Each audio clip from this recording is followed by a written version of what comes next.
Hi, my name is Justin Odisho, and in this video I want to talk about an idea and method of thinking about editing that will hopefully change the way you edit for the better. Now, I get a ton of messages every day on Instagram or Twitter where people send me their videos and ask me, what should I add to this? What should I improve to this? Like, how would you change this? One key thing that I've always held with me throughout my years of video editing is the idea of not thinking first, what can I add to this? Like, what effect can I add to this? What transition can make this better? What color will make this better?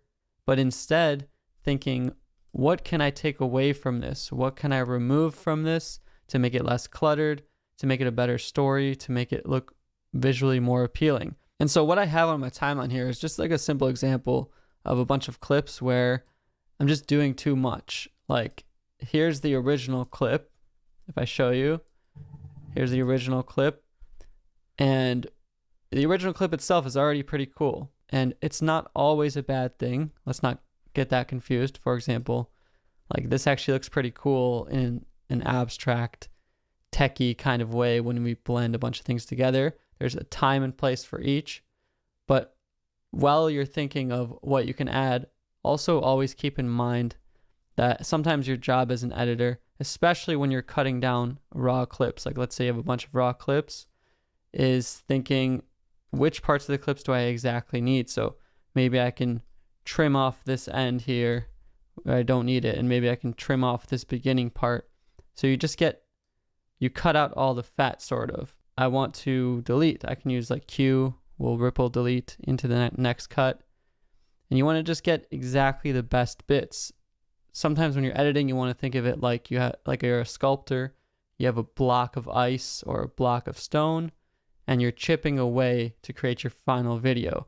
And there's a time for adding clay or adding bits and effects and transitions, especially to tie things together. So in this case, I might want to remove some of these blending clips. I might want to maybe delete that intro transition.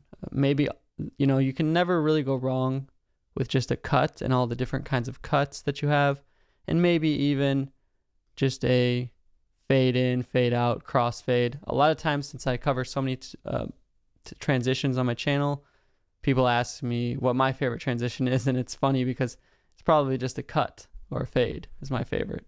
And maybe for this clip to look cool, maybe I don't need all these mirror effects and these tints and these replication effects, and I don't need all these graphics on top and all types of text and things. Maybe I just need the clip. I don't know, add maybe a little vignette, boost up the curves a little bit, give it some contrast, maybe fix that exposure, brighten up the shadows, something like that, But in this way, we can actually tell a story and then add music, cut the clips in their right positions, and then add the touches of effects and things like that. So just take this with a grain of salt. Editing and using the concept of minimalism and reduction rather than addition in editing. But also do remember, sometimes video editing is an art, and just like the many different forms of art, sometimes you do want to go crazy and experimental. So there's time and place for both, but keep this in mind. Hopefully it's going to help you out with a project or change the way that you think, or at least add this tool to your tool belt. Thank you so much for watching and kind of listening to this tutorial, more of a philosophical one. You can subscribe to my channel to stay tuned for more, and I'll see you guys in the next video.